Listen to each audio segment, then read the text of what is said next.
une fois n'est pas coutume, nous recevons ce soir un invité dans la libre antenne, l'écrivain Jean-Luc Seigle, à l'occasion de la Saint-Valentin. Et je vous avouerai que c'est pour moi un immense plaisir que je suis très heureuse de partager avec vous. Vous me direz, que vient faire un écrivain dans une émission de psychologie tournée vers l'écoute des vies des uns et des autres ? Eh bien, en ce jour de fête des amoureux, et parce que la Libre Antenne est une émission où il est beaucoup question d'histoire d'amour, j'avais envie de vous faire ce cadeau, celui d'écouter en écho de vos histoires la parole d'un homme qui sait mettre en mots ce que chacun d'entre nous peine à dire à l'autre et à se dire. C'est cela un écrivain, celui qui sait mettre des mots sur l'indicible. Une sorte de psy, pas tout à fait comme les autres, car capable de donner à voir et à comprendre, au travers de ses mots et de ses images, nos émotions les plus profondes. Et quoi de plus indicible que l'amour qui se vit ? Alors nous accueillons ce soir vos témoignages sur vos plus belles histoires d'amour, celles où vous vous êtes sentis vivants, celles qui vous ont rendu heureux, mais qui vous ont aussi parfois fait pleurer, celles qui débutent, celles qui se poursuivent et celles qui sont finies. Jean-Luc Seigle vous apportera ses lectures de romancier, de dramaturge. Je vous invite à dialoguer avec lui. Quentin et Corentin sont bien sûr fidèles au poste et répondent à vos appels au 39 21. Et c'est Romain Diomède qui réalise cette émission. Le principe ne change pas, vous le connaissez. Vous pouvez aussi réagir à ce que vous entendez à l'antenne par SMS en composant le 7 39 21, en commençant votre texto par le mot nuit, ou partagez avec nous en envoyant un mail sur le site europe1.fr. Vos messages nourrissent l'émission et sont de précieux éléments dans nos échanges. Nous attendons vos appels au 39 21. Europe 1. Sophie Peters.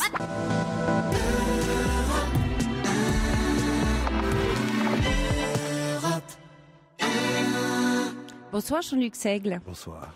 Vous êtes écrivain et dramaturge. Vous avez écrit 3 pièces de théâtre, dont la dernière, Dorothy Parker, excusez-moi pour la poussière, pièce qui se joue actuellement au Lucernaire.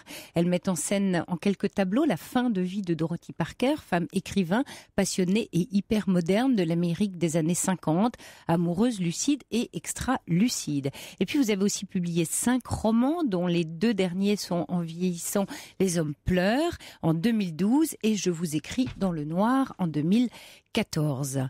Roman d'amour bouleversant qui exprime avec une intense émotion combien le manque d'amour peut mener à la mort et dans lequel vous vous glissez dans la peau d'une femme. Et il fait écho, vous me le disiez d'ailleurs en préparant cette émission, à la question que se pose toute femme amoureuse. Dois-je dire la vérité au risque de le perdre à l'homme que j'aime, la vérité sur mon passé? Alors Jean-Luc Seigle, c'est vrai qu'on a lancé cette émission sur le thème de la plus belle histoire d'amour. Est-ce que la plus belle histoire d'amour est forcément tragique, à l'image de Pauline Dubuisson, dont vous retracez le parcours dans Je vous écris dans le noir? Est-ce que c'est une histoire où forcément on souffre? Vous parlez en général ? Vous voyez, je parle en général, c'est difficile. Vous allez me dire que l'amour, c'est du particulier et du singulier à chaque fois. Est-ce qu'une histoire d'amour, c'est nécessairement une histoire douloureuse et voire tragique? Probablement pas. Il n'en demeure pas moins que je pense que si on n'accepte pas en préalable d'une histoire d'amour le fait que cette histoire peut vous conduire à vivre des choses terribles, à vivre des souffrances incommensurables ou des drames qu'il faudra surmonter, on ne vit rien. On ne prend pas le risque de l'amour. On ne prend pas le risque de l'amour. Et le risque de l'amour, c'est ça. C'est bien sûr que c'est de souffrir à un moment donné. Un risque qui est difficile aujourd'hui, dont beaucoup peinent à le prendre. On cherche un peu tous des assurances pour savoir si la rencontre est bonne, si tous les ingrédients sont là pour que ça fonctionne. C'est-à-dire qu'on vit dans un monde quand même, quand on regarde un peu, je sais pas, la télévision, la publicité, où on nous montre toujours des couples qui sont magnifiques, qui s'aiment, qui ont l'air d'être extrêmement faits en acier, quoi, qui ne bougeront jamais, tout ça est durable, tout ça se projette dans le temps de façon absolument magnifique. Bien sûr que c'est un mensonge, et je comprends que des gens puissent imaginer, fantasmer que l'amour c'est ça. Et quand l'amour dure, alors, il est trempé dans quel acier? Ou l'acier est trempé dans quoi plutôt? Les amours qui durent c'est très compliqué ça, parce que l'amour, il n'y a pas de définition déjà de l'amour. Bon, il y en a une au moins de Lacan. quand Lacan dit que l'amour n'est qu'une histoire de malentendus. Oui, c'est donner ce qu'on n'a pas à quelqu'un qui n'en veut pas, dit Voilà, Lacan. exactement. Donc c'est très compliqué de définir ce que c'est que l'amour. C'est un mystère, l'amour. Ça se vit, en fait. Ça se vit, et je pense que il faut surtout pas d'ailleurs donner définition à ça, parce que il y a autant de définitions de l'amour qu'il y a d'amoureux. Je vous remercie parce que justement c'est ce qu'on va illustrer par les témoignages des auditeurs ce soir, et on va tout de suite accueillir Bertrande. Bertrande, vous êtes là ? Oui. Bonsoir à votre oui. auditeur et à votre invité. Oui, alors Bertrande, 35 ans d'amour. Oui. Racontez-nous justement, Bertrande, comment a commencé votre histoire ? Alors, notre histoire d'amour a commencé, d'abord j'étais mariée, mais mal mariée avec un mari violent et qui... Bon, passons. Nous sommes invités à un bal de l'EDF. J'étais avec mon mari et un monsieur que je connaissais de vue parce qu'il était grand, 1m80, très beau, vient m'inviter à danser un slow. Et je lui dis, pas vous, sur un ton... Pas vous, parce que je suis mariée, c'est ça, Bertrande ? Oui, et puis parce que... Bon, n'approchez pas. Je voulais pas amener une scène à la maison. Quoi qu'il en soit, je restais tranquille. J'avais 2 enfants en bas âge.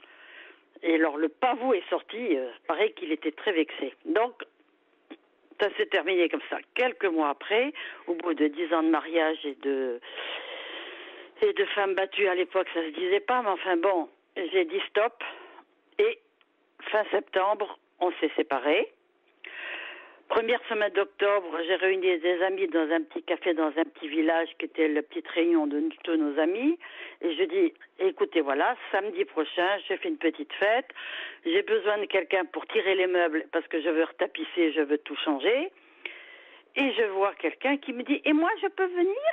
Je ne savais pas comment il s'appelait, je ne savais pas qui il faisait, je ne savais rien de lui. J'ai dit oui. Un de plus, au contraire, ce sera très bien. Donc, je fais un petit repas, on tire les meubles, et à la fin, elle dit, on va danser. Nous voilà partis danser. Mais ce monsieur ce monsieur très grand qui me dit, moi, je ne danse pas. Je ne sais pas danser. Et vous avez fait le coup du pavot ? Ah non. Alors là, du coup, on a discuté toute la nuit. Et on est rentré au petit matin. Chacun est parti avec sa chacune, et nous restions tous les deux. Alors, il s'est dit, chic, les petits croissants, le café, je vais rester. Et là, je lui ai dit, monsieur, mon cher ami, je lui ai dit, vous êtes très gentil, mais chacun rentre chez soi. Bien, il est un peu dépité, mais chacun est reparti. Une semaine après, j'avais un livre qu'il voulait lire, et j'avais dit la patronne de ce petit bistrot, mais c'était vraiment le petit bistrot de village où tout le monde se connaissait, c'était un peu le rendez-vous de tous les jeunes. J'ai dit, écoutez, vous direz, on va l'appeler Charles, vous direz qu'il vienne chercher ce livre parce que je m'absente ce week-end. Et j'attends 6h, 7h, 8h, personne, 9h, personne. J'avais fait quand même un petit repas, mais bon, 9h30, personne, 10h, moins 10 personnes. Bon, j'ai dit maintenant, allez, je prends mon bain et puis je vais me coucher, je partirai demain matin. 10h, on sonne. On a fini dans la baignoire. Et depuis, ce jour-là, on ne s'est plus quitté. Formidable. On a été... j'avais 2 enfants bas âge. Il a pris ses enfants comme les siens parce que mon premier mari a disparu. C'est pas pendant 20 ans, il a été absent. Et ça s'est construit. Mais ça a été un coup de foudre et j'aurais fait n'importe quoi.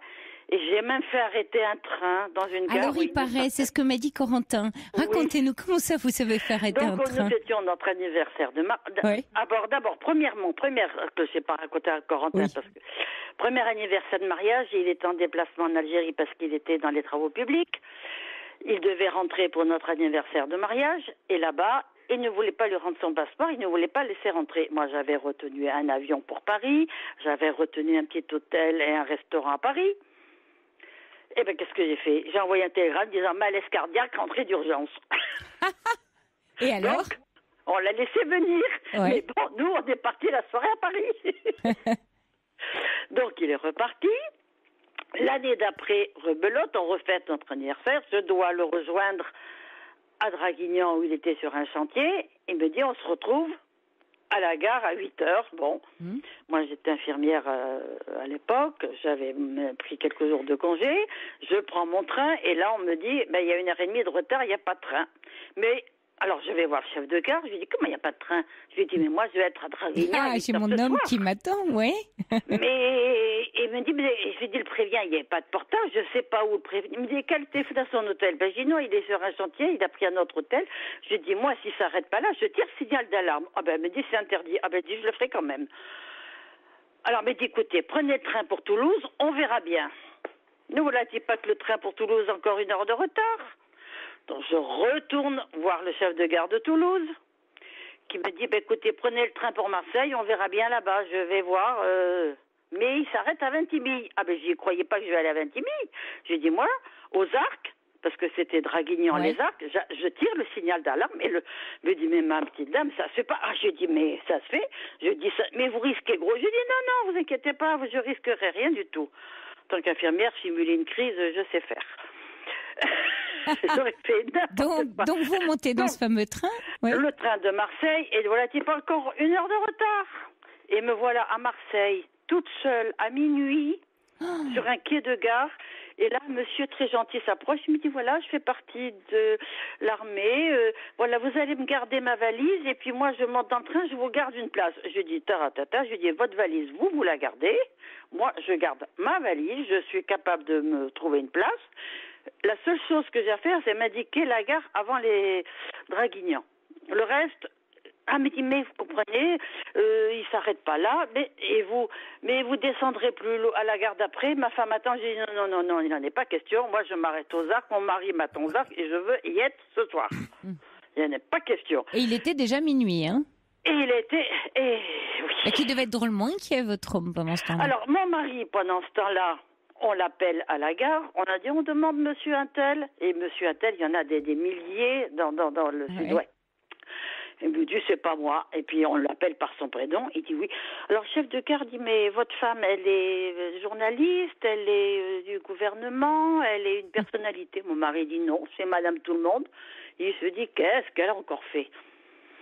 Parce qu'il me dit, on vient de me prévenir que peut-être un train va s'arrêter, mais ça fait 35 ans que je suis là, ce train ne s'est jamais arrêté. Alors, écoutez, on va voir. J'attends confirmation, j'en ne sais rien.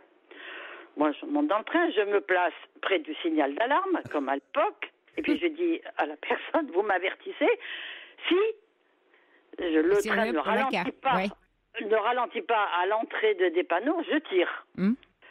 Mais vous êtes folle. Je lui dis, non, vous inquiétez pas, je ne risquerai rien. Eh bien, au moment où j'allais mettre la main sur le signal, le train ralentit, 30 secondes, je suis descendue et le train s'est arrêté. J'ai pu retrouver mon mari à ce moment-là. Je vous assure que ça a été un bonheur. Et alors, personne ne vous a ennuyé? Vous avez simulé quelque chose? Non, le train s'est arrêté tout seul. Ah, finalement. Elle a réussi à faire plier la SNCF. Le signal d'alarme, le train s'est arrêté. J'ai pu descendre à la stupeur du chef de gare qui en était. Et nous avons passé nos quelques jours de vacances avant que je retrouve mon travail. Mais ça fait 35 ans. Bon, nous avons eu des hauts, on a eu des bas, on a eu des coups durs au point de vue santé, au point de vue argent, au point de vue travail. Mais on avait l'un dans l'autre une confiance totale et une liberté que chacun respectait la liberté de l'autre. Justement, alors Bertrande, j'avais envie de votre histoire m'évoque une question pour Jean-Luc Seigle. Est-ce que justement toute histoire d'amour se nourrit comme ça d'actes romanesques, ou en tout cas on sent chez Bertrande et dans son couple une détermination finalement à durer coûte que coûte? Est-ce que c'est parce que c'est l'homme de ma vie, vraiment c'est ma moitié. Il respecte mes choix. Bon, il n'aime pas aller danser, mais il m'a jamais empêché d'aller danser avec des amis. Lui, c'est les courses de voiture qu'il passionne, je l'ai jamais empêché. Mais on a des choses en commun. Bon, il a pris ses enfants comme ses enfants. Mais mes enfants qui étaient petits, ma fille avait 4 ans et mon fils 9 ans, il les a élevés comme les siens. Et quand ma fille s'est mariée, elle est allée trouver son géniteur, comme elle dit. Elle lui dit, c'est pas toi qui m'emmènera à l'église, c'est lui. Et il m'a élevé, il m'a aimé, et toi non. Et c'est lui qui m'emmènera à l'église, c'est pas toi. Ouais, vous pouvez compter l'un sur l'autre. On peut toujours. J'ai eu des accidents très graves. J'ai eu J'ai failli mourir 2 fois. Hein. Là-haut, on m'a dit non, c'est pas le moment, vous repassez. J'étais dans le coma. On m'a dit, lui a eu de très graves problèmes de santé. D'ailleurs, il est très malade. Mais c'est tous les jours la petite attention. Vous voyez, le matin, quand il partait de bonne heure sur le chantier, il partait des fois 3 heures du matin. J'avais un petit mot. J'avais les jours, j'avais un petit coup de fil. Même pas longtemps. Ces petites nourritures, de l'amour, voilà, ces nourritures constantes. Des petites surprises. Il arrivait, je savais qu'il aimait ça, mais même si moi, j'étais infirmière, je travaillais le jour et j'ai travaillé la nuit, j'ai fait presque 15 ans de nuit, je travaillais 12 heures les nuits, mais le week-end, je lui préparais ces petits plats qu'il est... Moi, je travaillais et qu'il n'ait rien à faire. Et moi, c'est pareil, j'arrivais, c'était prêt, j'avais des fleurs, j'avais des petites choses, mais des petits riens. Un petit mot sur un coin de table avant de partir, je pense à toi, ma chérie. Ou bien arrivé, je suis dans le... Oui, ça se cultive, et c'est donc. tous les jours comme ça. Oui, Jean-Luc Sec, ça se cultive, donc. Oui, ça se cultive.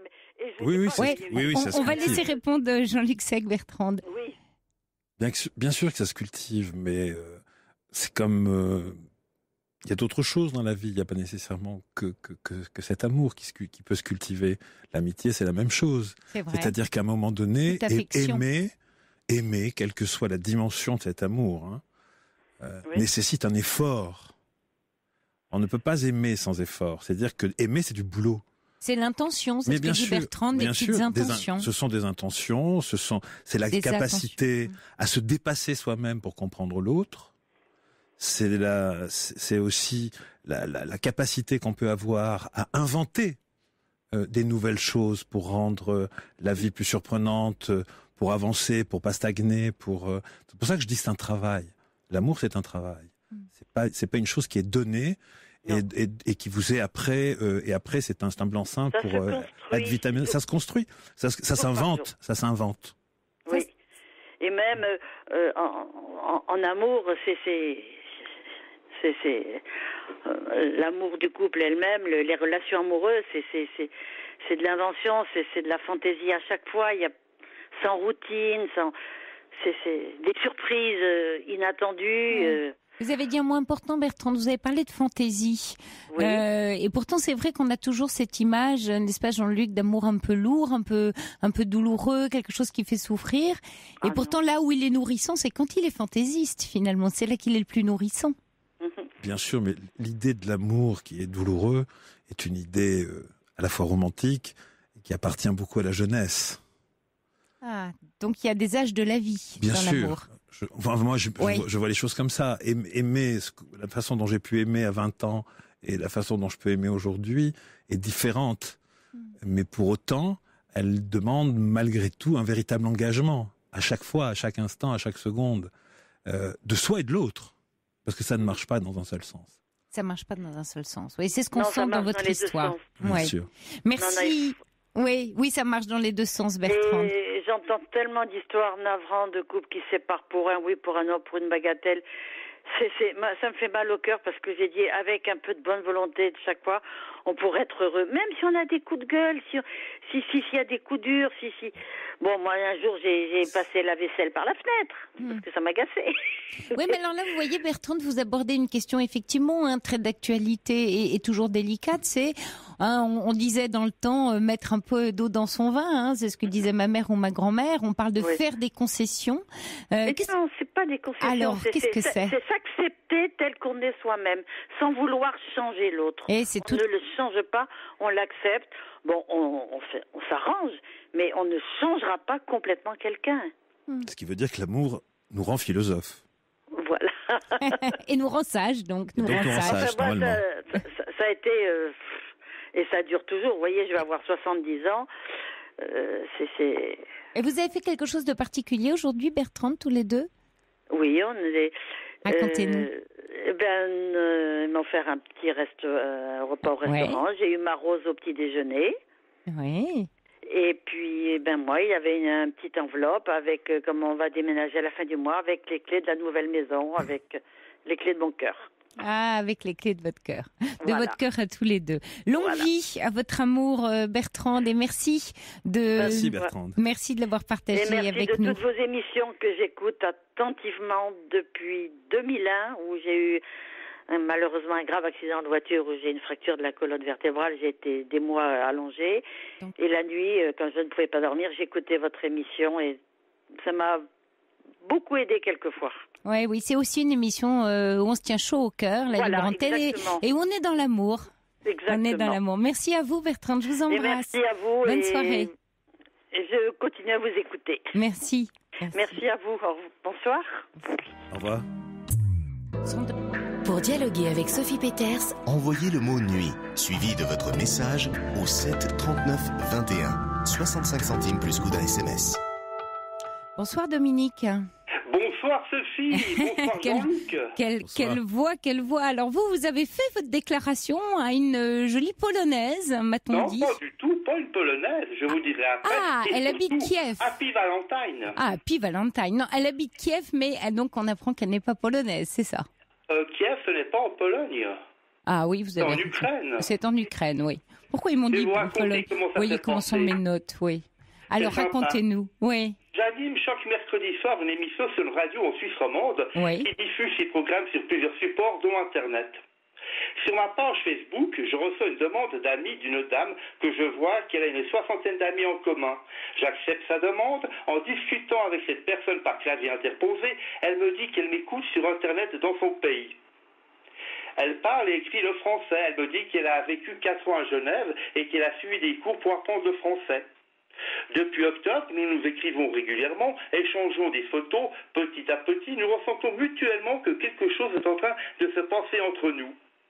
Depuis janvier 2016, je lui écris que j'ai des sentiments pour elle. Elle me répond qu'elle aussi, elle ressent de l'amour pour moi. Elle a 35 ans, moi j'en ai 54 dans 5 jours, et nos messages sont de plus en plus tendres et chaleureux. Nous écrivons de vrai « je t'aime ». Je lui ai proposé d'aller la trouver. C'est ce que j'ai fait le week-end du 29 janvier au 1er février. Donc c'était la première fois que vous vous voyez, à ce moment-là, Dominique, ouais. Et alors? Alors je suis parti à Kiev. Ouais. J'ai pris l'avion le matin, je suis passé par Munich, 4 heures de voyage, et je suis arrivé à l'aéroport de Kiev, et ma princesse m'attendait dans le hall de l'aéroport, en compagnie de sa fille de 12 ans et de son micro-chien Bac. Ouais. L'accueil fut chaleureux. Nous étions tous les deux empruntés par cette première rencontre pour de vrai. Nous avons pris un taxi pour nous rendre au centre-ville de Kiev et dans l'hôtel que j'avais réservé. Nous avons passé un magnifique week-end d'amour, de bonheur, de complicité. Et nous avons craqué l'un pour l'autre mutuellement. Et alors vous en êtes où aujourd'hui, Dominique, dans cette histoire? Eh bien, ça continue. On continue de se téléphoner régulièrement tous les jours, on s'envoie des photos, on s'écrit, et je vais retourner en Ukraine au mois de mai pour 10 jours. Et Dominique, qu'est-ce qui fait que vous aviez envie de nous raconter ce soir cette histoire? En quoi pour vous, dans votre vie, vous avez 54 ans, cette histoire-là est la plus belle, ou en tout cas exceptionnelle? Ou est-ce que chaque histoire qui démarre est toujours la plus belle pour nous? Oui, parce que depuis très longtemps, j'étais seul. Ma dernière relation sérieuse avec une amie datait de 1997. On s'est quittés. Et puis depuis, j'ai fait quelques rencontres, mais non intéressantes. Et puis là, tout d'un coup, j'ai craqué pour cette dame. Même si elle habite à 2000 km de Genève, on ne sait pas comment, mais j'ai craqué pour elle, puis elle aussi. On ne sait pas comment. Hein? On ne sait pas comment. Non, c'est pas une rencontre où vous avez coché des points communs ensemble. C'est vraiment quelque chose, on disait en introduction, de l'indicible. Oui, et un coup de foudre mutuel. Quand j'étais sur place, à Kiev, tout de suite on a sauté des complicités. On a fait différentes visites de châteaux, de choses culturelles et de bons restaurants. Et puis tout se déroulait à merveille. Alors justement, Jean-Luc Seng, là Dominique nous parle de coup de foudre, ce fameux coup de foudre qui d'ailleurs dans la littérature fait couler beaucoup d'encre, dont on dit qu'il est quand même la foudre qui tombe, ça nous brûle, ça nous crame en d'autres termes. Est-ce que ça brûle toujours et du coup rien ne peut, j'allais dire, pousser éventuellement sur une terre brûlée, ou un coup de foudre peut donner des longues histoires? C'est toujours un débat, ça. Oui, c'est toujours un débat. Mais ce qu'il y a de sûr, c'est que la question du coup de foudre est presque la preuve du mystère. C'est-à-dire que c'est ce qui confirme que l'amour est un mystère. Oui, c'est ce que dit Dominique, il dit on ne sait pas comment, on ne sait pas pourquoi, on sait pas, pourquoi elle. Voilà, donc c'est mystérieux, pourquoi elle, pourquoi moi, parce que moi, mais c'est presque la preuve dont on a tous besoin à un moment donné pour s'assurer que c'est bien de l'amour. C'est-à-dire que ça sort absolument du champ ordinaire de la vie. De nulle part. Voilà, ça n'a rien à voir avec le métier, ça n'a rien à voir avec le fait d'être instruit, pas instruit, de construire, d'inventer, même si après il faudra le faire. Mais c'est une preuve, le coup de foudre, c'est tout. Alors, est-ce que finalement, à l'heure des rencontres par Internet... C'est l'épreuve. Oui, c'est l'épreuve. Hein. On ne sait pas ce qu'on va éprouver finalement, au sens de qu'est-ce qu'on va éprouver. Voilà. Mais est-ce que les rencontres par Internet n'annulent pas finalement cette question est-ce qu'il n'y a pas moins de coups de foudre du coup? Moi, je pense que par Internet, il y a des coups de foudre presque littéraires. Oui, dans les échanges. Moi, je suis pas un grand praticien, mais je suis tout à fait un grand défenseur de cette forme de rencontre, parce qu'elle commence par l'écriture. C'est vrai. Et que ça, c'est étonnant à une époque où on dit que les gens ne lisent plus, n'écrivent plus. Moi, je trouve que les gens n'ont jamais autant écrit qu'aujourd'hui. Avec tout, avec les SMS, avec les mails, avec effectivement les chats. Avec tout.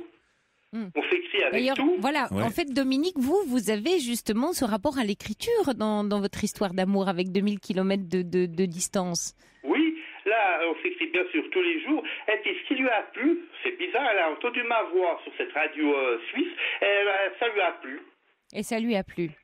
Alors, justement, quand vous écrivez des mots d'amour, Dominique, et vous qui êtes d'ailleurs aussi à la radio, donc qui êtes sans doute aussi dans la parole, est-ce que vous arrivez justement à vous renouveler dans vos mots? Ouais, à être fantaisiste, comme nous disait Bertrand tout à l'heure.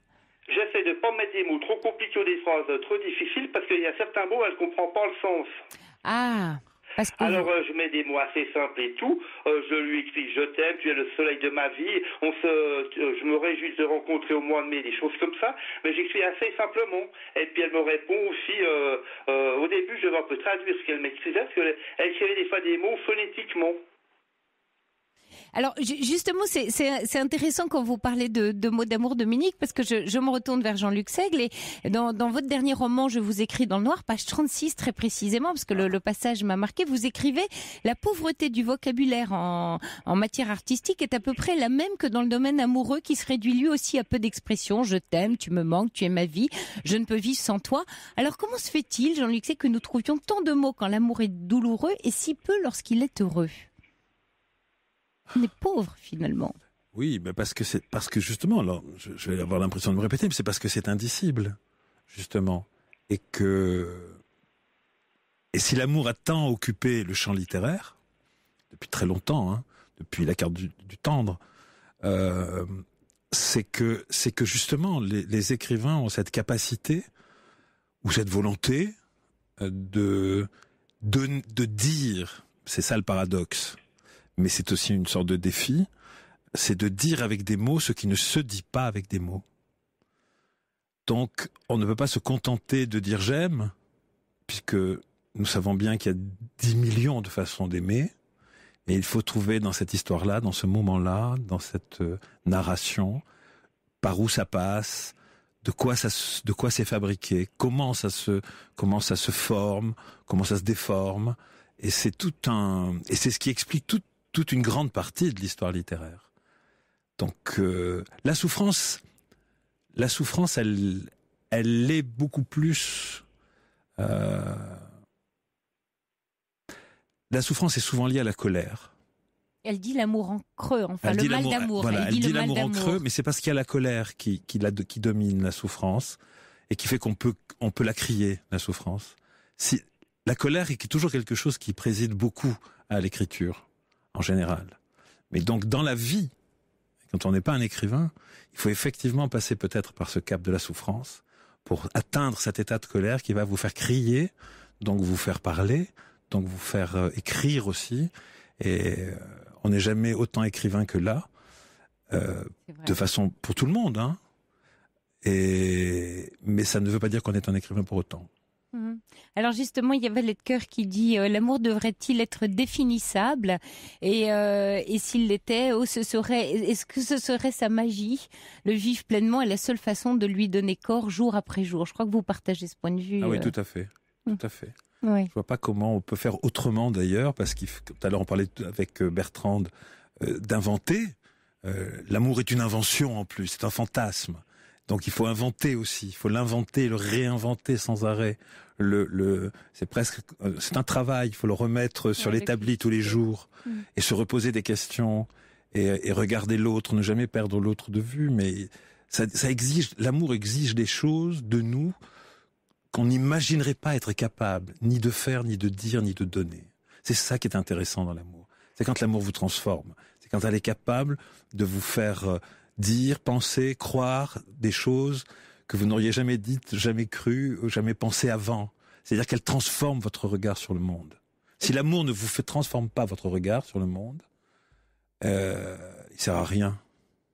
Donc aller chercher des parties de nous qui ne se seraient jamais exprimées autrement que par l'autre ou dans cette relation-là. Oui, absolument.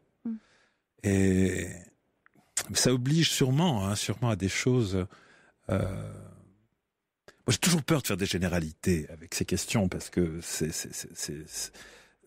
Parce que ça reste singulier. Oui, parce que il faut absolument que ce soit singulier et il faut pas avoir peur de la singularité de l'amour que l'on vit.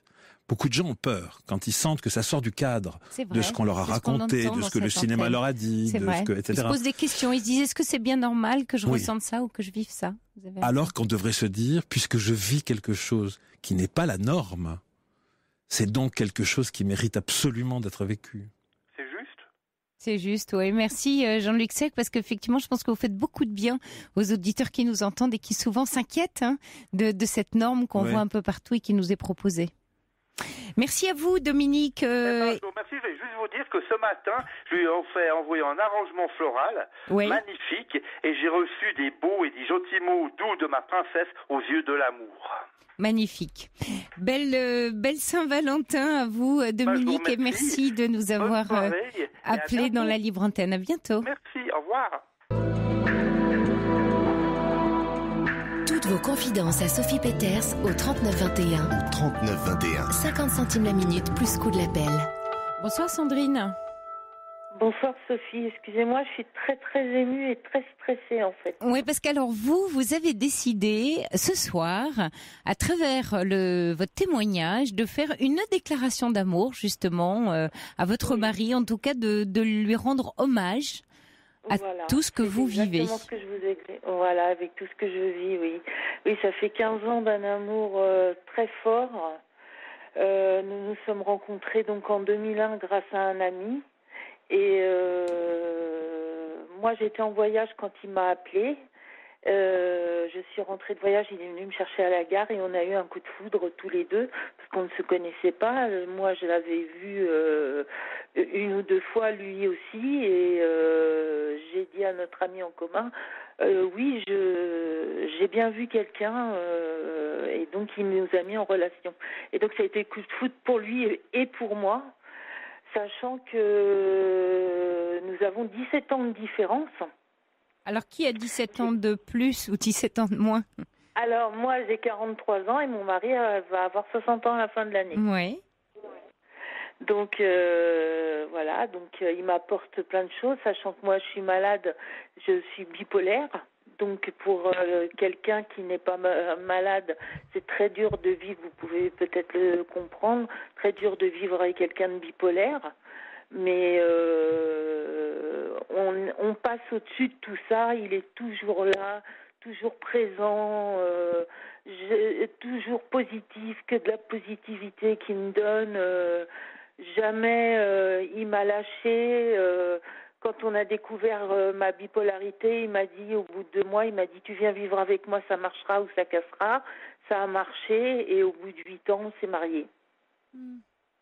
Et donc vous dites en fait que ce qui marche en fait, c'est ce soutien d'effectifs, c'est savoir qu'on peut compter l'un sur l'autre. Oh oui, c'est savoir qu'on peut compter l'un sur l'autre. On parle tout le temps. Ouais. Quand je suis triste, il est toujours là à me donner des choses positives. C'est quelqu'un de très positif à la base. Donc c'est vrai que il mérite tous les hommages qu'on puisse lui faire parce que c'est un papa merveilleux, un mari excellent, un beau-père merveilleux parce que moi j'ai une fille de 19 ans. Donc ça n'a pas été facile d'être une belle-mère et pour lui et d'être un beau-père, mais nous nous sommes toujours épaulés l'un et l'autre et on se rapproche, comment dirais-je, on se rapproche,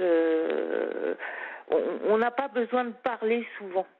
Ah, on a nos regards, un regard suffit et on s'est compris tout de suite. Oui, une forte complicité, hein, quelque chose de l'ordre du ressenti. Vous vous sentez. Oui. Vous vous sentez, vous vous ressentez.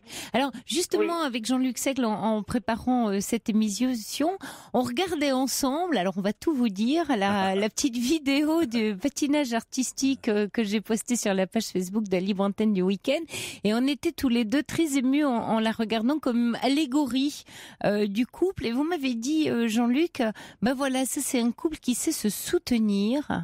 Oui, parce que là, en plus, on est dans une performance artistique, mais et physique très intense. Et ce qui m'a semblé être le plus marquant de cette performance, puisque c'est manifestement il dansait quelque chose qui avait à voir avec l'amour, c'était le fait de se soutenir, de se porter, de se supporter même. Il faut être capable de ça. Et supporter l'autre, c'est ce que dit Sandrine. Hein. C'est presque un. C'est presque une, je ne dois pas dire une obligation. On n'est pas dans ce domaine-là.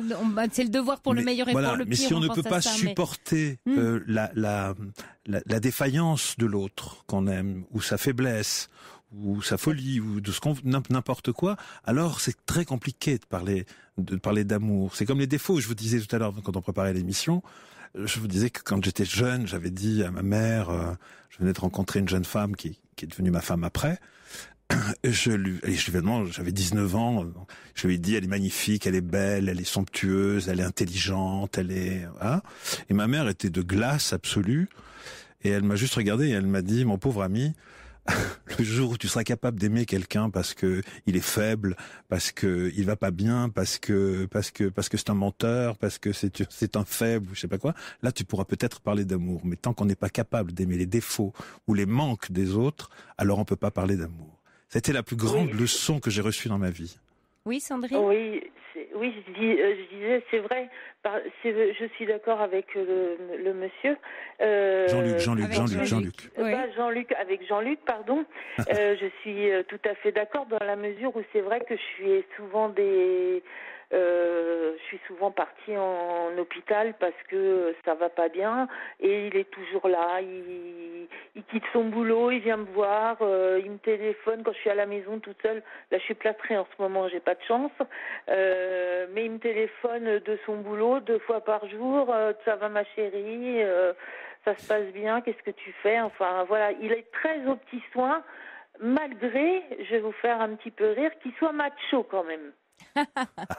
Au contraire, c'est peut-être une qualité dans la circonstance, parce qu'en tant qu'homme, il est responsable de vous. Ah oui, tout à fait. Oui. Voilà. Mais il le montre bien. Le machisme, c'est pas nécessairement un défaut.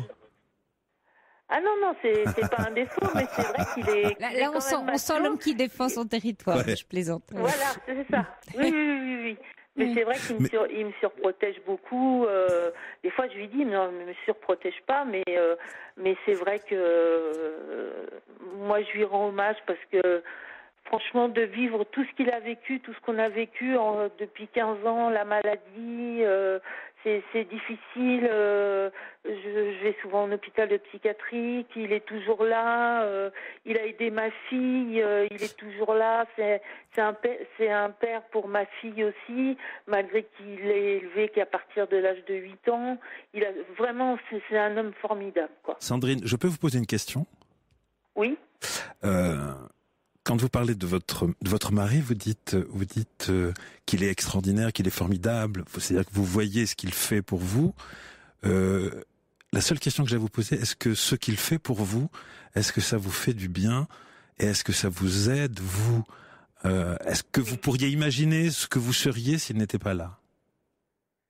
Qu'est-ce que je ferais s'il n'était pas là ? Oui. Qui vous seriez s'il n'était pas là ? Qu'est-ce que je ferais s'il n'était pas là ? Qui vous seriez ? Je ne serais pas ici parce qu'il m'a sauvé 2 fois la vie.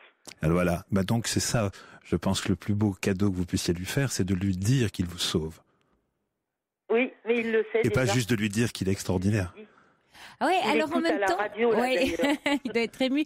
En même temps, c'est une vraie question parce qu'on dit souvent dans cette émission, je sais qu'il y a une émission psychologique, qu'on n'est pas là pour sauver l'autre. Alors ce mot de sauvetage crée beaucoup d'ambiguïté dans la relation d'amour. Oui. Qu'est-ce que vous en pensez? Vous dites... Oui. Mais alors c'est peut-être la différence entre, c'est très intéressant là, entre le langage. Ben oui, parce que là on a un langage d'écrivain face à un langage de psy. Et c'est vrai qu'au mot sauveur ou sauvetage, on fait toujours des bons parce qu'on se dit mais il y a une intention derrière, vous voyez, un peu cachée. Oui, mais c'est un de mot. Faire quelque chose pour soi. Sauver, c'est un mot incroyable parce qu'il il peut vouloir dire deux choses. Il peut vouloir dire aider l'autre, ou il peut vouloir dire partir, se sauver. Donc il y a toujours dans celui qui sauve est presque comme un chaman en réalité, c'est-à-dire qu'il fait partir quelque chose de vous qui est de l'ordre du mal, d'une chose qui vous fait souffrir. C'est dans ce sens-là qu'on est sauveur dans l'amour. Oui, donc on accepte de prendre en charge une partie de la douleur, mais sans pour autant la régler. C'est-à-dire on retombe sur ne pas changer l'autre. Absolument. On ne change rien, on ne cherche pas. Donc c'est ça, parce qu'en psychologie, c'est vrai, quand on parle de sauver l'autre, c'est souvent qu'on veut le changer avec une bonne intention, soi-disant, pour dire il va aller mieux si c'est comme ça. Mais on ne peut sauver que si l'autre est d'accord. Et là, Sandrine, vous êtes d'accord. Mais là, avec Sandrine, on est dans un cas aussi qui est, puisqu'elle a parlé de sa bipolarité. Exactement. On est dans un autre domaine. Oui. On est dans l'acceptation. C'était très touchant, de la Sandrine, faiblesse. votre témoignage. Merci à vous, Sandrine, et longue vie, vous aussi. Une bonne soirée, et puis je vous fais de gros bisous. Merci, on vous embrasse aussi, Sandrine. Bonne nuit à vous. Au revoir. Soirée.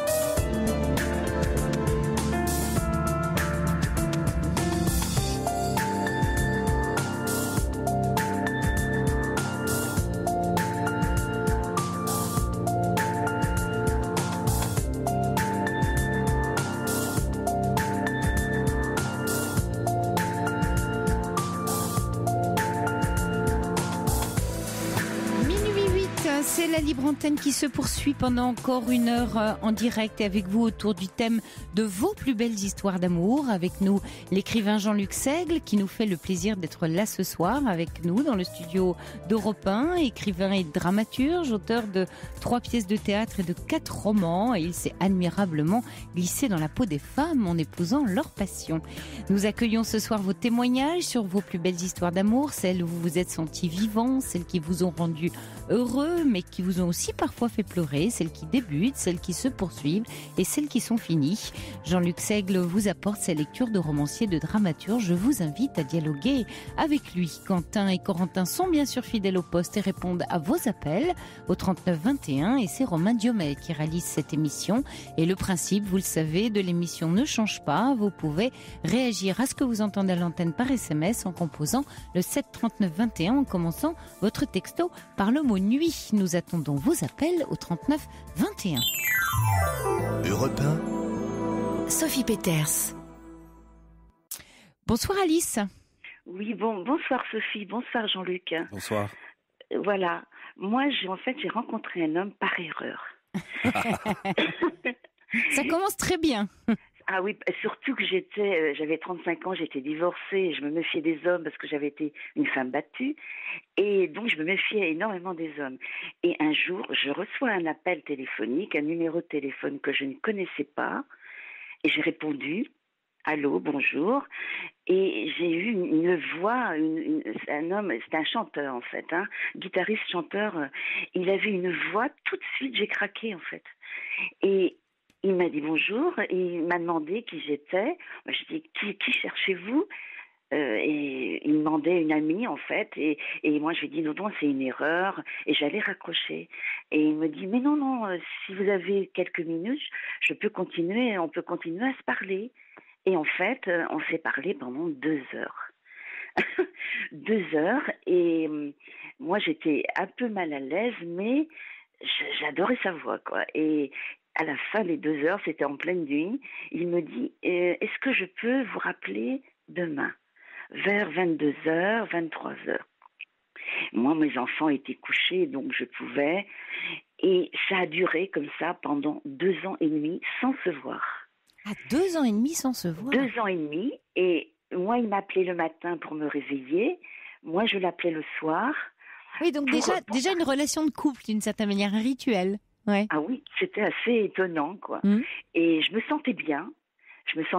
Mais plusieurs fois, au bout d'1 an seulement, il me dit, il faudrait peut-être qu'on se voit quand même. Mais lui, il était en Italie et moi, j'étais à Paris. Donc, c'était un peu difficile. Et moi, j'étais mal à l'aise. À chaque fois que j'entendais son appel et qu'il me disait, il faut qu'on se voie, moi, je tremblais, quoi. J'étais très mal à l'aise, quoi. Ouais, parce que la tension montait avec le temps. Voilà. Et je résistais tout le temps. Je disais, non, je veux pas qu'on se voit. Et il a fini, au bout d'1 an et demi, de m'envoyer une photo de lui. Et là, ça a été vraiment le coup de foudre, quoi. Et en plus, il vous plaisait. J'allais dire, il était beau. Complètement. Moi, j'adore les hommes aux yeux bleus. Et moi, j'ai les yeux clairs aussi. Et là, il était tout à fait mon type d'homme. Et alors, vous êtes toujours ensemble, Alice ? Alors, on est toujours ensemble, oui. Donc, combien de temps ? Ça fait déjà 15 ans. 15 ans, ouais. J'en ai 50 et j'en avais 35 à l'époque. Il a complètement adopté mes 2 fils. Et maintenant, ils sont grands, mes 2 fils. Et en fait, au bout de 2 ans et demi, en fait, il est venu à Paris pour un concert. Et là, il m'a dit, il faut absolument qu'on se voit. Et moi, j'ai pris une journée entière, tellement j'étais mal à l'aise. Je ne pouvais pas travailler cette journée-là. On devait se voir à 17h. J'avais mis mes 2 enfants chez ma belle-mère, sans lui dire quoi que ce soit. Mon ex-belle-mère, quoi, en fait. Et on s'est donné rendez-vous dans un bar, dans un endroit très neutre. Et moi, j'étais très, très mal à l'aise. Je pouvais pas sortir un mot quand je l'ai vu. Ça a duré, lui, il était à l'aise parce que dans son métier, il parlait facilement. On s'est assis, on a pris un pot. Et moi, ça a bien duré 1/4 d'heure avant que je lui parle. Je ne pouvais pas lui parler. J'arrivais pas à sortir, quoi, les mots. Parce que vous passiez du virtuel au réel.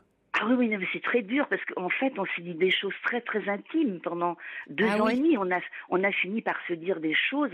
Vous parliez déjà d'amour, en fait, sans vous être vus, pratiquement. Oui, d'accord. Ah oui. Et là, tout d'un coup, comme dit Jean-Luc, même passer du virtuel au réel, la réalité vient vous percuter, en fait. Quand je l'ai vu, il était encore plus beau, en fait, que de faire la photo. Donc je me dis, mais comment je peux lui plaire? Parce que je lui avais quand même envoyé une photo. Donc physiquement on se plaisait sur la photo, quoi. Mais j'étais très mal à l'aise, alors que lui, on est resté toute la nuit à parler et on a fini par prendre un taxi.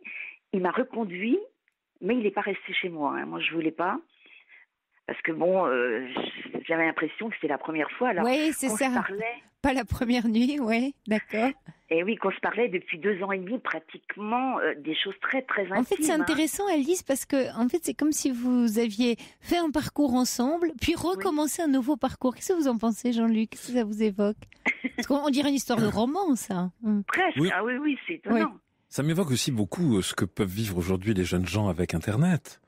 C'est-à-dire, c'est pas Internet, c'est carrément un fixe là. Non, mais j'ai bien compris, mais c'était de l'Internet avant l'heure, quoi. Oui. C'est pour ça que je parle de virtuel, mais le virtuel, ça veut pas dire du fantasme ou de l'idéalisme comme ça. Le virtuel, c'est une autre réalité. Oui. Donc on passe d'une réalité à une autre réalité. Oui. Et ça peut être effectivement compliqué, et ça peut être souvent ça se passe mal d'ailleurs le passage de l'un à l'autre. Oui, mais quand ça se passe bien, on se rend compte à quel point ce qu'on a construit dans cette autre réalité est d'une solidité incroyable qui a posé nécessairement les fondations de votre histoire. Ah oui, parce qu'on s'est dit tellement de choses que peut-être que je lui aurais dit moins de choses si je l'avais rencontré physiquement. Vous avez gagné beaucoup d'années, à mon avis, beaucoup de temps. Et on est toujours ensemble. En fait, on n'est pas mariés parce que j'ai pas voulu que je me remarie, mais on est toujours ensemble. Alors, là, ce soir, nous, on a fêté la Saint-Valentin hier soir parce qu'il était à un concert dans le sud de la France. Donc, ce soir, j'étais toute seule et c'est pour ça que je pouvais vous appeler. Oui, ce qu'on entend aussi, c'est qu'il y a un dialogue très continu et très soutenu dans votre couple, Alice. Mm-hmm. C'est-à-dire que vous avez commencé votre relation en vous confiant beaucoup l'un à l'autre et dans le fait de se confier, il y a de la confiance. Vous êtes de donner mutuellement de la confiance et cette confiance perdure, ça s'entend. Ouais. Parce que lui aussi, il était divorcé, il avait eu un mariage malheureux et il a une petite fille maintenant qui a 20 ans. Donc moi, je l'ai adoptée aussi, franchement, elle était trop mignonne. Et moi, je rêvais d'avoir une fille. Alors là, c'était encore plus merveilleux, quoi. Donc moi, je suis très contente d'avoir eu cette erreur de téléphone. Oui, cette erreur de téléphone, ça fait vraiment penser à un roman. Et cette histoire de confiance, Jean-Luc Seigle, vous diriez aussi que finalement l'amour, c'est se confier et c'est donc donner, parce qu'une confiance, ça se donne, avec toujours ce risque d'être trahi. Alors moi là-dessus, je suis très. Oui. Mais allez-y, vous avez le droit d'être iconoclaste. Ouais, mais le fait de cette notion de donner à l'autre, je donne et donc je reçois, cette espèce de théorie comme ça, je n'y crois absolument pas. Je pense que la confiance, justement, c'est de s'ouvrir à l'autre. Et si on s'ouvre à l'autre, alors il faut accepter que l'autre vous pille entièrement. Oui, mais c'était pas un homme dominateur. Et moi oui, mais c'est pas une question de domination. C'est d'aller prendre dans l'autre des choses. Il ne saura jamais ce que vous avez pris en lui et qui vous a aidé et qui vous a fait grandir, qui vous a fait l'aimer encore plus. Et vous ne saurez jamais ce qu'il est allé puiser en vous et qui lui a donné aussi cette force de continuer à vous aimer. C'est ça que j'aime. Quand on donne, recevoir, quand on donne, en fait, c'est assez restrictif.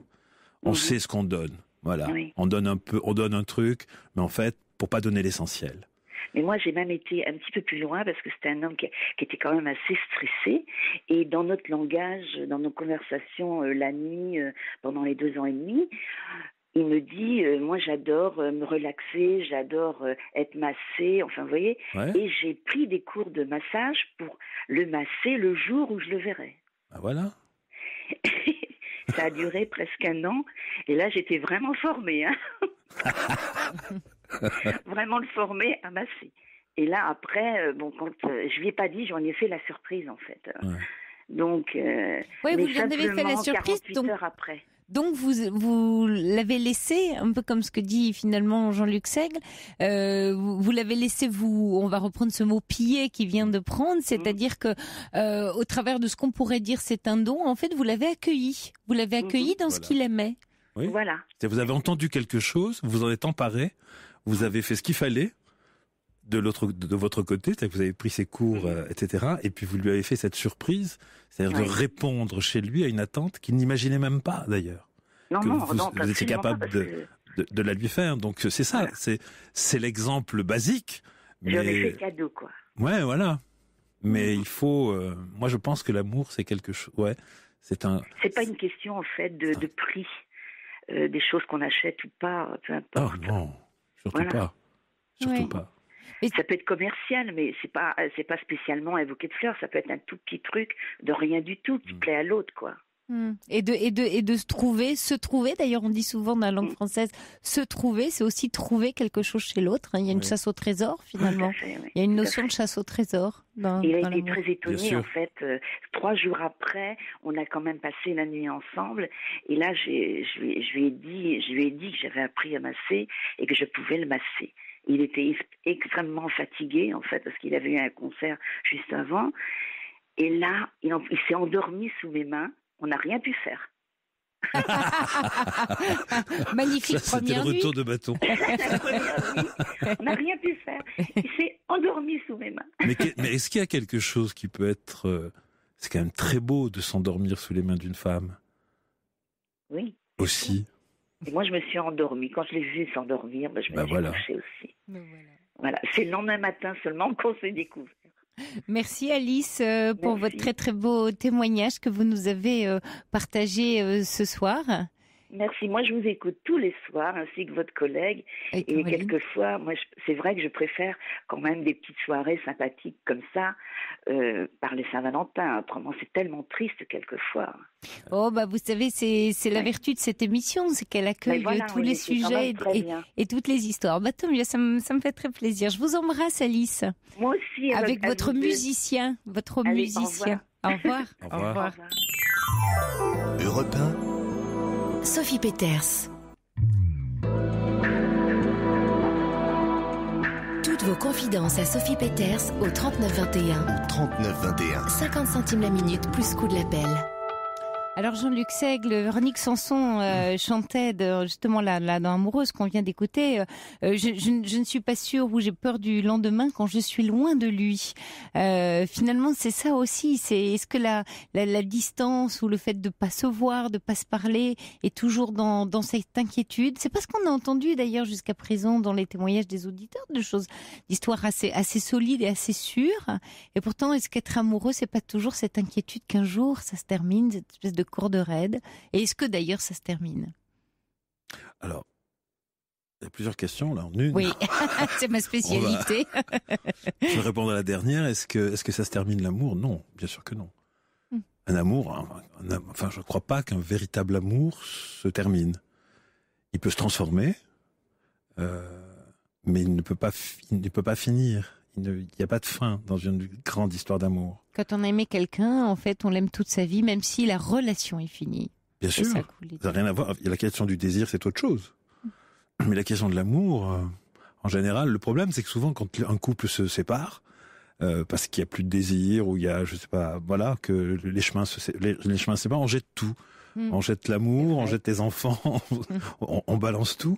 Et c'est un peu idiot, c'est se conformer aussi à une espèce d'image de la société comme ça, qui fait que voilà, où on s'aime et on vit ensemble, où on s'aime plus soi-disant, où on se désire plus et voilà, et on passe à autre chose et on ferme la porte. Ça me semble très pas possible. Sur la question de l'inquiétude et du fait d'être loin. Alors c'est la délicieuse inquiétude de fait d'être loin. Je trouve qu'il n'y a pas de plus beau mot d'amour que d'avoir quelqu'un qui vous dit « tu me manques ». Quand on est loin l'un de l'autre. Oui. Qu'est-ce qu'il y a? Il n'y a rien de plus beau que ça. Donc, ça veut dire que tu m'es essentiel, finalement. Ben oui.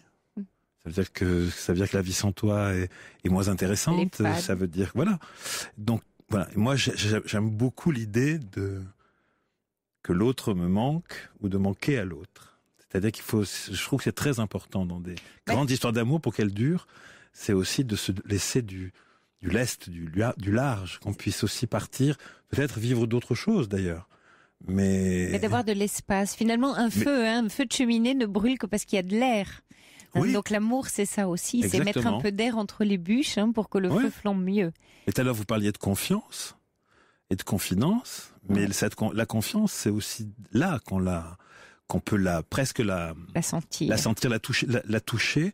À quel point l'autre vous laisse partir, vous laisse vous éloigner pour X mille raisons, peu importe. Et à ce moment-là, savoir si on va éprouver ce manque ou pas, et si l'autre aussi va l'éprouver, et s'il éprouve ce manque, et vous aussi. Et quoi qu'il soit arrivé entre-temps, ça n'a pas d'importance. Oui, et c'est à ça qu'on saura, finalement, si on est dans l'amour. C'est un des indicateurs, finalement. Je crois que c'est l'indicateur. C'est l'indicateur. Le manque, c'est l'indicateur. Oui. Le manque. Avec tout ce vocabulaire psy qui tourne aujourd'hui sur, et vous avez dû sans doute en entendre parler, on parle beaucoup de dépendance affective aujourd'hui dans le langage psy. Mais qu'est-ce que ça vous évoque quelque chose? Parce que effectivement, dès qu'on est en manque, est-ce qu'on est forcément en dépendance? Non, parce que c'est un moment, je trouve, d'une grande jouissance que de sentir le manque. Donc, je n'apparenterai pas ça de la dépendance du tout. Oui, mais la jouissance, oui. Oui, exactement. C'est pas la même chose finalement. On peut se manquer sans être dépendant.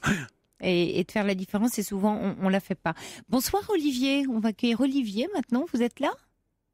Oui, bonsoir. Oui, bonsoir Olivier. Alors vous avez rencontré une femme il y a 8 mois, c'est ça? Oui. Et elle a réveillé chez vous des choses inédites, on va dire.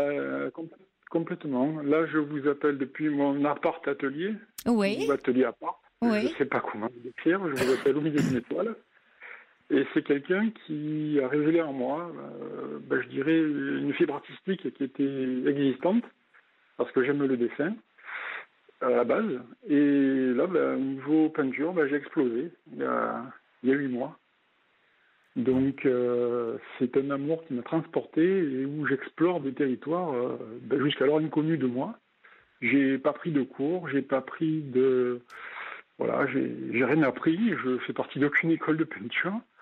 Et ça a démarré sur cette histoire d'amour, cette belle histoire. Jean-Luc, c'est finalement ce que vous exprimiez tout à l'heure, sur le fait d'être bousculé ou de sortir.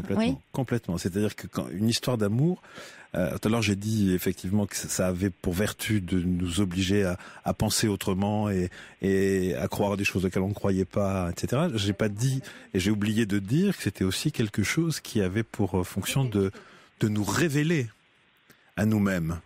C'est-à-dire, c'est un peu ce que vous êtes en train de raconter avec la peinture. Vous avez dit, je crois, que vous aimiez dessiner.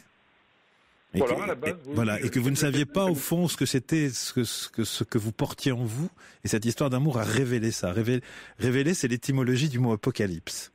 C'est-à-dire que, une apocalypse, c'est une révélation. Donc, c'est un énorme bouleversement. C'est un changement total du monde. Mais là, je suis complètement bouleversé sur tous les plans à ce niveau-là. Et alors... Je peins la nuit, je peins des sujets de nuit, je peins dans des tons de bleu, j'ai peint la Sainte-Victoire, j'ai peint des paysages imaginaires, des paysages de bord de mer, des nuits d'été avec des cyprès, des paysages des Baux-des-Provence. Donc, vous regardez le monde autour de vous et vous l'inventez. Complètement. Une partie, effectivement, c'est de l'observation, c'est figuratif, et l'autre partie, dans l'imaginaire complet. Je peux me mettre devant une toile, commencer à 22h et finir à 1h ou 1h30 du matin. C'est comme ça que j'ai découvert l'émission de Sophie. Et soit votre émission me porte, soit je suis sur de la musique. Il faut que je rentre dans ma bulle à un moment de la journée où je ne suis pas sollicité pour pouvoir peindre. Et c'est ma compagne, donc, avec qui j'ai passé une Saint-Valentin merveilleuse aujourd'hui. On s'est quitté tout à l'heure, et tout ce que vous dites là sur le manque, la séparation, l'air, la liberté, le respect de l'un de l'autre, c'est quelque chose que je découvre depuis 8 mois. Et qui me fait me découvrir, et j'ai une aventure intérieure. Les Américains conquièrent l'espace. Moi, je conquiers mon espace intérieur, et je suis dans des découvertes extraordinaires. C'est magnifique, c'est une transformation finalement. Peut-être c'est aussi à ça qu'on reconnaît l'amour, c'est quand il nous transforme. Complètement. Et c'est une transformation aussi bien sur le plan spirituel que sur le plan physique. J'ai perdu 42 kilos en 8 mois. 42 kilos Il faut que je me mette à la peinture. Alors. J'étais diabétique et je ne le suis quasiment plus. J'ai perdu tout mon traitement également. Donc vous êtes revenu à vous, quoi. Complètement. Je peux dire que je revis depuis 8 mois. Il y a eu un divorce avant. Et là, je revis depuis 8 mois. Il y a quelque chose d'absolument bouleversant et fort. Et est-ce que vous diriez, Olivier, qu'elle a fait quelque chose pour ça, de particulier? Vous voyez, qui est-elle, cette femme? Voilà, c'est ça qui est intéressant, je trouve. Ouais. Elle a rien fait de particulier. C'est quelqu'un que j'ai côtoyé, que je connaissais. C'est quelqu'un que je connaissais dans mon travail. Oui. Que j'ai côtoyé, donc qui était marié de son côté, qui avait des enfants. Moi aussi, j'ai des enfants. Et notre histoire, ça a été le hasard d'une rencontre de l'un et de l'autre, tous les deux divorcés, et une découverte. J'ai découvert une belle âme. Par une conversation de dimanche. Excusez-moi, je suis un peu émotionné. Oui. On le sait à moi, hein. Oui. Donc une belle conversation, et finalement, j'ai découvert cette belle âme, et je me suis laissé guider. J'ai surfé sur une vague, je ne sais pas comment. Ouais. Et les choses se sont faites naturellement. Mais je crois que l'amour, c'est quelqu'un qui vous dit sois toi-même et ne sois pas ce que je veux que tu sois. C'est ce qu'on vit, et l'un vers l'autre, parce qu'elle a une fibre artistique qu'elle est en train de redévelopper, qu'elle n'a pas pu développer dans sa précédente vie. Et j'ai cette espèce d'effet miroir d'elle vers moi au niveau artistique, et elle m'apporte énormément. C'est c'est incroyable. Je veux dire, les peintres ont connu des muses, et c'est ma muse. Je le sens, hein, je sens cette main guidante, protectrice dans ce que je fais, dans le regard qu'elle porte sur ce que je vis, et je fais de même vers elle. Elle, c'est la couture, sa patience, et la pâte fimo. Elle est l'inspiratrice. Ah mais oui, c'est ma muse. En fait, elle vous permet un accès à vous-même, en fait. Elle ouvre l'espace dans lequel vous pouvez vous trouver. Complètement. C'est ça, c'est une aventure de vie, une aventure humaine que je vis aujourd'hui, mais qui est incroyable. C'est pour ça que je voulais témoigner. Il y a de belles choses qui arrivent. Oui. Quand on se laisse prendre, hein, finalement, hein, quand on se laisse prendre. Bah oui. Ouais, et accueillir. Mais on voit bien aussi la place. Il y a eu plusieurs témoignages un peu dans ce sens, mais la place du hasard dans l'amour. Ah oui. Parce que j'imagine bien que vous dites que vous est arrivé, ça fait 8 mois, que cette histoire existe. J'imagine qu'il y a 9 mois, vous n'auriez pas imaginé une seconde que ça allait arriver et que vous alliez vivre ça. Et surtout à ce point, parce que j'ai une transformation spirituelle, physique. C'est comme vous avez un peu évoqué tout à l'heure, c'est apocalyptique. Je fais ma révolution copernicienne. Voilà, c'est génial. Alors, j'ai une question, Olivier, qui me vient d'un message de Valet de Cœur que je vais vous lire, et puis aussi Jean-Luc y répondra. Valet de Cœur dit: est-ce que le fait d'avoir un peu peur lors d'un nouvel amour n'est-il pas la preuve que l'on commence à bouger nos lignes intérieures? Et est-ce que ces peurs sont constructives? Alors, Olivier, est-ce que vous avez senti de la peur ou pas? J'ai senti de la peur sur certains plans, pas oui. Vous voyez, de vous laisser bouger, de bouger, de sentir que les lignes intérieures, comme dit Valet de Cœur, allaient bouger. Est-ce que vous avez ressenti de la peur, ou est-ce que ça a été facile pour vous, ou vous avez résisté un peu? Facile, non. De la peur, je peux pas dire, mais de la déstabilisation, oui, parce que j'avais jamais connu ça de ma vie. J'ai 48 ans. J'ai jamais découvert, j'ai jamais eu accès à ça, et j'ai jamais eu quelqu'un qui m'a permis, et aussi facilement, de me permettre de me découvrir à ce point. C'est difficilement explicable. Et ce qui est vertigineux, c'est quand je regarde en arrière sur 8 mois. 8 mois, c'est court. Transformation spirituelle, physique, artistique. Pour moi, c'est vraiment la révolution copernicienne. Est-ce que vous avez toujours dit que la Terre était plate? Aujourd'hui, je vous dis qu'elle est ronde. Hein. Excellent. Mais est-ce que vous avez, par exemple, est-ce que vous avez peur que ça s'arrête? Ah oui, ça oui. Ah oui, ça c'est ma hantise. Ça c'est. Je pense pas.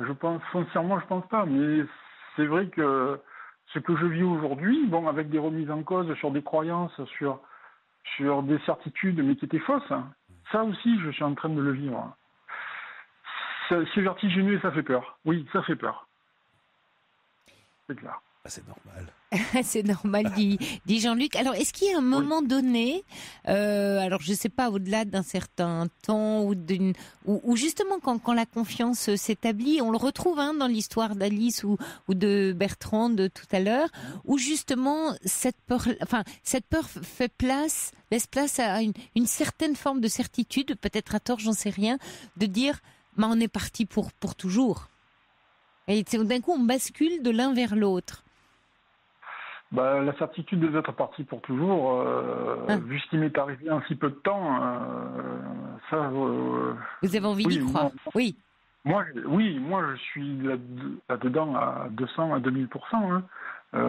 Et elle? Oui, aussi. Ouais. Aussi. On est dans quelque chose de beau, où on essaie de se surprendre l'un l'autre, où on essaie de se faire...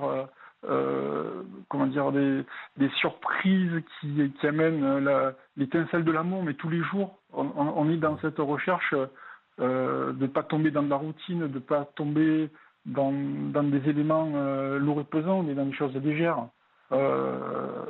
on se sent vivant. Moi, je dis, chaque fois que je suis avec toi, parce qu'on habite séparément, moi je suis dans un 30 mètres carrés qui me sert aujourd'hui, enfin, qui était un appart, un studio, qui aujourd'hui est devenu mon atelier, alors je ne sais plus dans quoi je vis, mais on vit séparément, mais aussi cette séparation qu'on vit, parce que bon, elle a des enfants à élever, moi j'ai pas les miens, parce qu'il y a eu un divorce et j'ai pas la garde de mes enfants, mais tout ce que vous avez évoqué tout à l'heure sur cette histoire de distance de l'un l'autre, ou le fait de ne pas vivre peut-être ensemble, etc., dans des codes qui nous sont imposés par la société, me permettent aussi d'avancer dans ce travail et cette découverte de moi-même. Et elle aussi, elle est dans cette phase-là. Regardez Sartre et Beauvoir, ils n'ont jamais habité dans le même appartement. Et ils se sont aimés, oui. Ils ont vécu une vie entière ensemble. Mais on est bien d'accord. Je suis là-dessus. Bien sûr. Je travaille aussi sur sur la déformation des choses qu'on veut nous imposer ou que la société impose. Ouais, sur la création, là aussi, vous êtes dans la création de votre propre voix. Tout à fait, dans la création artistique, création de la propre voix. On est bien d'accord. Ça fait peur, ça. Ça fait peur. Ah, c'est nouveau, hein, donc c'est l'inconnu. C'est faire face à l'inconnu. Ouais.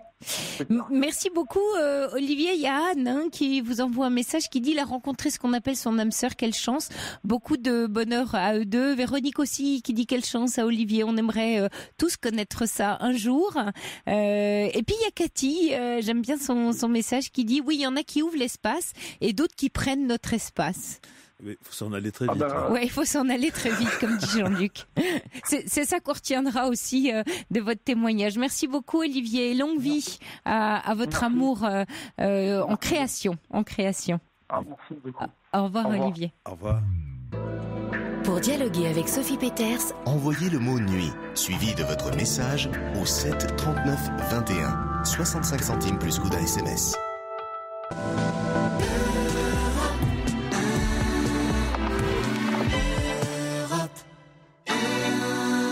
Bonsoir Françoise. Bonsoir Sophie. Alors vous avez retrouvé, m'a-t-on dit, votre premier amour? Tout à fait, oui. Racontez-nous. Nous avions 18 ans tous les deux. Et il était militaire et moi j'étais une jeune fille qui habitait dans un certain quartier dans le nord de la France. Et tous les dimanches nous allions au bal. Ouais. Donc je retrouvais ce fameux militaire. Et puis comme j'ai dit à Corentin, j'ai été élevée dans une orpheline et élevée dans une famille vraiment où j'étais plus qu'une esclave. À l'époque, on ne disait rien. Et il y a eu un grave accident au fort où il était militaire. Et ces personnes-là m'ont dit, c'est plus la peine que tu ailles au bal, de toute façon, il est mort. Alors, le choc, et puis on m'interdisait de lire les journaux et tout, et c'était le choc. Alors, moi, je suis pourquoi je n'allais plus au bal au bout de 16 mois quand même. 16 mois de relation, mais lui n'a jamais su. Pour lui, je l'ai laissé tomber comme ça, il m'en a voulu, il m'a haï, il m'a tout fait. Et l'année dernière, j'ai perdu mon époux en fin 2014. Et en décembre 2014, ma fille me dit, maman, tu vas venir, tu ne peux pas rester toute seule pour les fêtes, et puis je vais te mettre un jeu, je vais t'expliquer parce que j'ai besoin que tu joues à ce jeu pour m'aider. Elle m'a mis ce fameux jeu, je n'y comprenais rien. Et elle me dit, voilà, tu choisis des voisins. J'ai choisi des voisins, une centaine. Et puis le lendemain, il fallait que j'aille chez ces voisins chercher quelque chose. Et à un moment donné, ma fille, elle me voit pas lire. Elle me dit, maman, tu vas pas bien? Je dis, oui et non, mais lui, je le connais. Elle me dit, allons, on est des millions dans le monde à jouer à ce truc. Tu vas pas me dire que tu connais. Je te dis que je connais. Lui, de son côté, pareil. Parce qu'on a nos photos dans les voisins. Et lui, c'est pareil, ça a fait un tilt. Oui. Et puis on a joué comme ça. Bon, il était mon voisin, j'étais sa voisine. On jouait jusqu'au jour où on s'envoie des cadeaux gratuits ou des cadeaux spéciaux. Et un jour, il m'envoie un cadeau spécial. C'était ce mois de mars. J'étais de nouveau chez ma fille. Et je lui dis à ma fille, tu sais, je suis celui que je connais. Il m'envoie des bisous. Il n'est pas bien, mais vraiment, ma fille meurt de rire, hein, je vous dis. Elle me dit, maman, on s'envoie tous des bisous dans ce jeu. Et puis c'est tout, ça se passe comme ça. Je rentre chez moi, on continue à jouer, et un jour, ce monsieur me demande d'être un ami, mais en message privé. Oui. Alors je me suis dit, bon, on joue sur le même jeu, ça peut pas être quelqu'un de mauvais. Hein. Oui, je suis un peu méfiante. Vous saviez toujours pas qui c'était, en fait. J'avais vu son prénom, oui, j'étais allée sur sa page. Ça me disait beaucoup. Ça vous disait, mais pas tout à fait encore, d'accord? Non, j'avais des doutes encore. D'accord. Et puis, donc, il me demande en message privé. Et là, en message privé, tous les soirs, il m'écrivait un petit peu. Et puis, on se racontait notre vie. Et plus on avançait dans le temps, je dis, mais c'est pas possible que c'est le mien. Je vais l'appeler René, c'est pas son prénom. Je dis, ça, c'est pas possible que ce soit le mien, mon René à moi. Parce que cette histoire d'amour, tous mes enfants ont été au courant. Oui. Mes 2 maris aussi. Le premier, j'ai divorcé. Le second est décédé. Ils savaient tous que je l'aimais. Et que je l'aimerais toujours. Ouais. Et puis, bon, le temps a passé. Donc, il m'écrivait tous les soirs. Et quand je voyais qu'il tardait à m'écrire, mon cœur ne faisait qu'un tour. Je dis, pourquoi il ne m'écrit pas aujourd'hui? Vous savez, c'était l'appel du cœur, en fait. Je le ressentais comme ça. Jusqu'au moment de mon anniversaire, où on a parlé de ce fameux bal. Il m'a énuméré le nom de toutes mes amies qui étaient avec moi, parce que chez les gens chez qui j'habitais, pour faire bien devant les voisins, m'emmenait au bal, comme toutes mes copines. Et il m'a donné tous les noms de mes copines de l'époque. Il m'a parlé aussi d'un petit bar plus loin où il allait chercher ses cigarettes avant de remonter à la base militaire. Et puis il me dit à la fin, à minuit pile, où j'ai une grosse rose sur mon écran, et il y avait toi, mon amour. Alors là, c'était fini, là. Non, c'était pas fini, ça commençait. Oui, où ça commençait. Et alors, vous en êtes où aujourd'hui, Françoise? Il nous reste peu de temps. Oui. Depuis le mois d'août l'an dernier, on correspond par notre jeu. Oui. Mais vous êtes vus? Il a créé un groupe dans ce jeu, donc il m'a mis dans ce groupe, donc on se parle souvent. Oui, mais vous voyez? On s'est vu pour la première fois mardi dernier. Mardi dernier. Et alors? Oh là là, l'émotion. C'était affreux. Affreux. On est tombés en larmes tous les deux. Dans les bras l'un de l'autre, bien sûr, des gros bisous, parce qu'on se faisait déjà des bisous, mais par Internet. Ben alors là, c'était le physique, quoi. Le contact, c'était fabuleux. Hein. C'était fabuleux. Parce que je suis arrivée à l'hôtel, et ça, c'est grâce à une amie, une jeune amie. Elle avait gagné un voyage, elle ne pouvait pas le faire. Et elle me dit, vous m'embêtez tous les deux, vous ne pouvez même pas vous voir. Et je dis, non, écoute, je peux pas, là. Et elle me dit, voilà, ton cadeau de Noël, c'est mon voyage, on fait changer la destination. Il expire le 15 février, il faut que tu partes. Je dis, mais t'es rigolote, il faut quand même que je lui en parle, que je vois s'il peut être disponible, parce que moi, je suis veuve. Mais lui, il n'est pas veuf, il est marié. Depuis 47 ans, donc ça ne change pas comme ça non plus. Hein. Voilà, donc maintenant il faut organiser cette vie. Qu'est-ce que ça vous inspire, Jean-Luc, ce premier amour? Est-ce que toute la vie, finalement, on cherche à retrouver un premier amour? Est-ce que c'est un cliché ou pas? Je ne sais pas si on cherche à le retrouver. On ne cherche pas, non. Non, on cherche pas. Je sais qu'il est fondateur. Voilà. De toute façon, il restera, il aura une place très particulière, très durant toute notre vie, ce premier amour, puisque c'est là qu'on a tout compris, découvert, on a éprouvé les premiers émois, les premières sensations de l'amour. Oui. Donc c'est sûr que c'est quelque chose qu'on garde presque comme un trésor. Comme un trésor. Mais vous, Françoise, finalement, vous l'aviez pas vécu et il attendait d'être vécu. C'est ce qu'on comprend aussi. Hein. Parce que quand il est vécu, on a un peu exploré le trésor, on peut peut-être passer, voilà. Mais là, vous aviez à le vivre. Oui, à le vivre. Et donc, c'est un début d'histoire, votre histoire, Françoise. Voilà, c'est un début d'histoire. Une autre histoire. C'est une belle histoire. C'est une autre histoire. Donc, on s'est vu. Donc, moi, je suis arrivée dans sa région le mardi et je suis repartie le vendredi. Et le comble du comble, c'est que, bon, on parle tout le temps ensemble, souvent. Et ce matin, déjà vendredi, quand je suis rentrée, bon, j'ai dit que j'étais bien arrivée parce qu'un temps infernal le mardi et vendredi. Et il me dit, t'as vidé ta valise? Je dis, oui, j'ai tout vidé, là, ça y est, c'est rangé. Et puis il me dit, ton pantalon, il est rangé mon pantalon, parce qu'il avait regardé toutes mes affaires, parce qu'il les voit sur Skype en général. Et j'y l'ai rangé. Et puis ce matin, il me dit, tu t'habilles. Il savait que je sortais cet après-midi. Et il me dit, tu t'habilles comment? Je dis, je vais mettre mon pantalon que je n'ai pas mis l'autre jour. Et il me demande d'aller le chercher. Mais je dis, pourquoi le prendre maintenant? Là, je m'habille pas maintenant, là. Il me supplie d'aller le chercher. Et en fait, avant que je ne quand j'ai amené mon pantalon, il me dit avant tout, désolé, il n'y a pas d'écrin. Désolé, il n'y a pas de paquet cadeau, il n'y a qu'un petit papier de soie. Et dans la poche de mon pantalon, il m'a offert pour la Saint-Valentin ce matin un superbe bracelet. Ouais, c'est joli. Pour sceller notre union, notre amour. Et ben voilà, c'est donc parti pour vous, Françoise. Merci de votre très belle histoire et pour votre témoignage. Merci. Et puis avant, je voulais pas vous quitter moi ce soir dans cette émission sans une chanson qui me tient très fort à cœur. C'est celle de Barbara et je vous la dédie. C'est ma plus belle histoire d'amour, c'est vous. On se quitte sur cette magnifique chanson de Barbara. C'est tous les soirs, je sais que vous nous attendez, Caroline et moi, dans la libre antenne. Et cette chanson, j'avais envie de vous la dédier. Ma plus belle histoire d'amour, c'est vous, Barbara.